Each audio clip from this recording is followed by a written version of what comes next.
जय मसीह सभी को।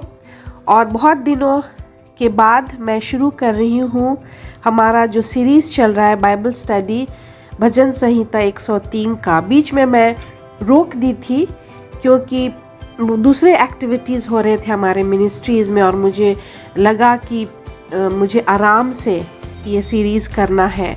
तो एपिसोड 4 तक हमने किया था, तो अब मैं कंटिन्यूसली 5 से मैं पूरा सीरीज़ को ख़त्म करूँगी बाइबल स्टडी का जो साम 103 का है। तो जो एपिसोड 4 मैं की थी वो 10 अध्याय तक था और आज मैं 11 और 12 से शुरू करने जा रही हूँ। तो आइए चलिए मेरे साथ आप पढ़ सकते हैं। जैसे आकाश पृथ्वी के ऊपर ऊंचा है, वैसा ही उसकी करुणा उसके डरवैयों के ऊपर प्रबल है। उदयाचल अस्ताचल से जितनी दूर है, उसने हमारी अपराधों को हमसे उतने ही दूर कर दिया है। तो यहाँ पर हम देखते हैं परमेश्वर का प्रेम के बारे में हम पढ़ रहे हैं। जैसे 10 में हम पढ़े थे, उसने हमारे पापों के अनुसार हमसे व्यवहार नहीं किया। तो परमेश्वर है, वो एक ऊंचा स्थान में है। उसने ही पृथ्वी को रचा है, उसने ही आपको और मुझे रचा है। इसलिए उसका जो स्थान है, हम मनुष्यों को उसका स्थान समझना है और उसको वहीं पर हमें रखना है, अपने सोच समझ बुद्धि और ज्ञान से भी। क्योंकि जैसे हम संसार के लोगों को देखते हैं, उनको अभी तक, ये दुख की बात है कि उनको अभी तक परमेश्वर का डेफिनेशन नहीं पता, एक परम पिता का डेफिनेशन नहीं पता। और जब हम साम 103 पढ़ते हैं, तब हम 2 एपिसोड हमने देखा, जो हम 1 से लेकर के 10 तक परमेश्वर का प्रेम हमने देखा। वो किस तरह से हमारे लिए काम करता है, वो किस तरह से हमें बचा करके रखता है, वो हमने देखा। लेकिन 11 और 12 में हम देखते हैं कि वो हमारे पापों को भी भूल जाता है। जब हम उनके पास आते हैं, हमारे पापों का अंगीकार करते हैं, जब हम बोलते हैं कि मेरे पापों को तू क्षमा कर दे, तो वो क्षमा करता है। वो हमारा दिल देख करके क्षमा करता है और वो उसी वक्त भूल जाता है। और यहाँ पर इसलिए बहुत अच्छी तरीका से विवरण दिया हुआ है, जैसे आकाश पृथ्वी के ऊपर है, ऊंचा है, वैसा ही उसकी करुणा उसके डरवैयों के ऊपर प्रबल है। तो ये उदाहरण कितना अच्छा है कि पृथ्वी और आकाश और आसमान, यह स्वर्ग के जो दूरी है, वो बहुत बहुत बहुत बहुत बहुत ही दूर है। जैसे कि मैं इसी कुछ एपिसोड पहले मैं भजन संहिता 103 में हम बातें कर रहे थे कि वो हम पिता परमेश्वर का सिंहासन जो स्वर्ग में है, वो कितना ऊपर है, वो कितना ऊंचाई में है। और यहाँ पर हम 11 में वही पढ़ते हैं कि वो कितना ऊंचा है, कितना ऊपर है, और उतना ही उसका प्यार हमारे लिए गहरा है, उतना ही वो हमारे बारे में सोचता है कि आज जब हम उनके पास आते हैं, पापों के लिए क्षमा मांगते हैं, तो वो क्षमा करके वो भूल जाता है। वो हम मनुष्यों को शैतान याद दिलाता है हमारे पापों को। जब हम अच्छे बन जाते हैं, जब हमें अब एक नया ज़िंदगी मिल जाता है, जब हम परमेश्वर में हो लेते हैं, तब शैतान बीते हुए पल, बीते हुए दिन, बातें हमें याद दिलाता है और हमें गिल्टी फील कराता है और हमें बोलता है कि तू तो पापी हो, तूने ऐसा ऐसा काम किया, क्या तुम अभी भी उस योग्य हो, परमेश्वर के योग्य हो? नहीं, परमेश्वर के योग्य हम हमेशा हैं। जब जब हम अपने आप को, परमेश्वर का प्यार हम अपने ज़िंदगी में देखते हैं और हम उसको उतना प्यार करते हैं, तो हम उसके योग्य हैं, हम उसके समीप है। परमेश्वर हमारे समीप है, उसका संबंध हमारे साथ बहुत अच्छा है, करीब है। लेकिन वो शैतान है जो हमें याद दिलाता है हमारे बीते पल को, हमारे पास्ट लाइफ को। लेकिन परमेश्वर क्या कहता है?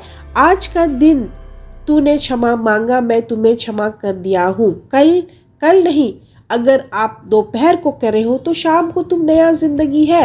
आज के बाद तू पाप वैसा ना कर, मैं तुम्हारे साथ बना हुआ हूँ। और 11 और 12 में बहुत अच्छी तरीका से बताया गया है। 12 में हम देखते हैं, उद्याचल अस्ताचल से जितनी दूर है उसने हमारे अपराधों को हमसे उतना ही दूर कर दिया है। जब वो क्षमा कर दिया है तो हमसे उतना ही दूर कर दिया है। अगर हम एक वर्ल्ड मैप, ये हम अपना देश का मैप हम देखते हैं तो एक तरफ ईस्ट है और दूसरे तरफ वेस्ट है। तो ईस्ट और वेस्ट तरफ जाने के लिए काफी समय लगता है। चाहे हम जब एरोप्लेन से जाते हैं घंटों का सफर तो रहता ही है। तो हम समझ सकते हैं कि परमेश्वर हमें किस तरह से वो सिंपल सा उदाहरण दे करके हमें ये याद दिलाता है कि वो कौन है। वो पिता परमेश्वर है, उसके जैसा कोई नहीं, कोई भी मनुष्य उसके जैसा नहीं हो सकता है। पिता परमेश्वर जो बोलता है वो करता है। पिता परमेश्वर जब बोला है कि मैं क्षमा कर दिया हूँ तुम्हारे पापों को, तो मैं क्षमा कर दिया हूँ। चाहे संसार की कुछ जो भी लोग अगर तुम्हें जज करता है या तुम्हें तुम्हारे पुराने दिन को याद दिलाता है और आप अच्छे हो गए हो, आप एक नया जिंदगी परमेश्वर में बिता रहे हो, तो कोई भी आपको हिला नहीं सकता। जब आपको कोई ऐसा याद दिलाएगा या बोलेगा या जज करेगा तो आप सीधे बोल दो कि मुझे उससे कुछ मतलब नहीं। आज का जिंदगी जो है वो मेरा देखो, मुझे मेरे बीते हुए पल को देख करके मुझे जज ना करो और ना ही मुझे हीन भावना या नीचे दृष्टि से मुझे देखो। मैं एक नया परमेश्वर में मैं एक नया जीवन जी रही हूँ। तो किसी का वो हक नहीं बनता, किसी को वो मतलब नहीं बनता कि वो आपको आपके पुराने दिन के बारे में बोले। जब वो कोई ऐसा बोलता है तो शैतान उस व्यक्ति को इस्तेमाल कर रहा है आपको नीचा गिराने के लिए। लेकिन जब पिता परमेश्वर आपको ऊपर उठाया है, आपको आपके पापों से साफ किया है, अपने पवित्र लहू से अगर आपको साफ किया है, तो किसी का वो हक नहीं बनता है कि शैतान का हक नहीं बनता कि उस व्यक्ति को इस्तेमाल करके आपको नीचा दिखाए, आपको डिप्रेशन में लाए, आपको एंजाइटी में लाए, आपको गुस्सा दिलाए। अगर आपके साथ ऐसा होता है तो आप परमेश्वर में और आपका जो संबंध है, रिलेशनशिप है परमेश्वर से, आप और क्लोज बनाएं। आप कभी ना घबराएं। जब कोई आपको ऐसा बोलता है तो आप वापस उसको जवाब दो कि मैं परमेश्वर में हूँ, मेरे अभी के जिंदगी को देखो। जब कोई आपको गाली गलौज करता है आपके पुराने दिन को लेकर के और आप आज नए जिंदगी जी रहे हो, तो उस व्यक्ति का गलती है, वो गलत है, उसको शैतान इस्तेमाल कर रहा है। क्योंकि शैतान नहीं चाहता है कि आपका संबंध अच्छा बने, शैतान नहीं चाहता है कि आज का जो जिंदगी है आपका अच्छा हो, खुशहाल हो, आप परमेश्वर में बने रहो। और इसीलिए आपको गुस्सा दिलाता है उस व्यक्ति से, इसीलिए आपको नीचे गिराता है उस व्यक्ति से, इसीलिए गाली गलौज करवाता है उस व्यक्ति से। तो उस व्यक्ति को ना गुस्सा करके आप शैतान को गुस्सा करो। आप उस व्यक्ति को तुरंत बोलो कि शैतान तुम्हें इस्तेमाल कर रहा है मुझे नीचे गिराने के लिए। मेरे साथ होता है, मेरे साथ बहुत बार होता है, क्योंकि हम परमेश्वर का काम करते हैं। जाने अनजाने में कोई व्यक्ति आकर के कुछ बोल देता है कि ऐसा है, वैसा है, ऐसा है, ये कंडीशन है, वो कंडीशन है, तुमने ऐसा किया, ये किया। नहीं, मैं अभी नया जिंदगी जी रहा हूँ, मैं अभी नया जिंदगी जी रही हूँ, मैं परमेश्वर में हूँ। मेरे आज का जिंदगी को देखो, मेरे कल के जिंदगी को नहीं देखो जो बीत गया है। और इसीलिए मैं आप सभी को धाड़स बांधे रखने के लिए बोलना चाहती हूँ, परमेश्वर में बने रहो, आप आगे चलते चले जाओ। जो कोई भी आपको कुछ बोलता है उस पर ज़्यादा ध्यान ना दो। अगर आप ध्यान दोगे तो आप अटक जाओगे। अगर आप ध्यान दोगे तो आपका जो मसीही ज़िंदगी या आपका जो आत्मिक ज़िंदगी है वो कमज़ोर पड़ जाएगा। ये सारा सप्ताह भर मैं खुश हूँ कि परमेश्वर ने मुझे इस्तेमाल किया और हम काफ़ी ऑक्यूपाइड थे। अलग अलग जगह में हमारा प्रीचिंग था, ऑनलाइन हम प्रीचिंग कर रहे थे, हम अपने स्प्रिंग ऑफ लाइफ मिनिस्ट्री में हमारा कुछ एक्टिविटीज़ हो रहा था, वहाँ पर भी मुझे मौका मिला, मैं वहाँ पर प्रीचिंग की हूँ।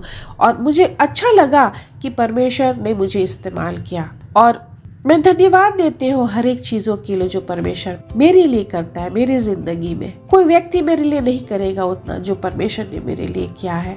कोई व्यक्ति मेरे लिए उतना नहीं सोचेगा जितना परमेश्वर मेरे लिए सोचता है। कोई व्यक्ति जो आपको वादा करता है वो वादा वो पूरा नहीं कर सकता है, लेकिन पिता परमेश्वर जो वादा आपसे किया है वो जरूर वो पूरा करेगा। जब वो आप बाइबल में पढ़ते हो तो वो आपके लिए है, वो वादा आपका पूरा होगा। और यहाँ पर बहुत अच्छी तरीका से लिखा हुआ है 12 में हम पढ़ते हैं फिर से, उदाचल अस्ताचल से जितनी दूर है उसने हमारे अपराधों को हमसे उतना ही दूर कर दिया है। यहाँ पर ये नहीं लिखा हुआ है करने वाला है, यहाँ पर ये नहीं लिखा हुआ है कि वो करेगा, यहाँ पर ये लिखा हुआ है कि वो कर दिया है। उसका मतलब उसने जब क्रूस पर अपना जान को बलिदान किया और जब उसने अपना लहू बहाया उस क्रूस में, तो वो कर दिया है, वो कर चुका है। इसीलिए उसकी जो वाणी थी आखिरी वाली, उसने बोला कि इट इज फिनिश्ड, सब खत्म हो गया। उसका जान नहीं खत्म हुआ, उसने अपने जान के लिए नहीं बोला कि इट इज फिनिश्ड या खत्म हो गया। उसने इसलिए बोला इट इज फिनिश्ड कि मैं तो सब चीज करके जा रहा हूँ अपने पिता परमेश्वर के पास में। लेकिन ये हम मसीही लोग, हम मनुष्य जो संसार में रहते हैं, उनको सोचना है कि परमेश्वर ने क्या सब करके गया हमारे लिए। और जब हम ये 12 पद पढ़ते हैं तो बहुत साफ हो गया है कि मैंने कर दिया है, मैंने तुम्हारे अपराधों को क्षमा कर दिया है। जब तुम पाप करते हो, जब तुम विवश रहते हो, जब तुम परेशान रहते हो तो मेरे पास आओ। परमेश्वर ऐसे कहता है कि मेरे पास आओ, मैं तुम्हें क्षमा करूंगा। मैंने तुम्हारा पाप को धो चुका हूँ उस क्रूस पर, मैंने तुम्हारे लिए लहू बहाया है। तो ये कितना अच्छा लगता है जब हम बाइबल पढ़ते हैं, जब हम ऐसे संगति में रहते हैं।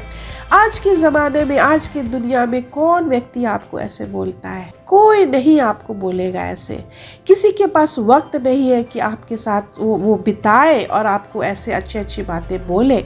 लेकिन हम धन्यवाद देते हैं कि हमारे एक ऐसे पिता परमेश्वर है, एक लौता पुत्र यीशु मसीह है जो आपके बारे में सोचता है। और मैं आप लोगों को इनकरेज करना चाहती हूँ कि अगर आप सब्सक्राइब नहीं किए हो हमारे चैनल को स्प्रिंग ऑफ लाइफ मिनिस्ट्रीज के, तो आप अवश्य करें। आपको बहुत अच्छी बातें समझने को, जानने को मिलेगी। और हम अभी बाइबल स्टडी जो कर रहे हैं भजन संहिता 103, ये बहुत अच्छा होने वाला है। 1 से लेकर के 12 तक जो हमने किया है, आप उसको रिपीटेडली वो वीडियो को आप देखोगे तो परमेश्वर आपसे अवश्य बात करेगा। ये नहीं कि आप एक बार वीडियो देख लियो, जब आप परेशान अपने आप को पाओगे तो आप ये वीडियो जरूर सुनो। मैं आपको विश्वास दिलाती हूँ कि ये जो हम सीरीज कर रहे हैं, जो बाइबल स्टडी कर रहे भजन संहिता 103 आपको शांति देगा, आपको शांति देगा। धन्यवाद।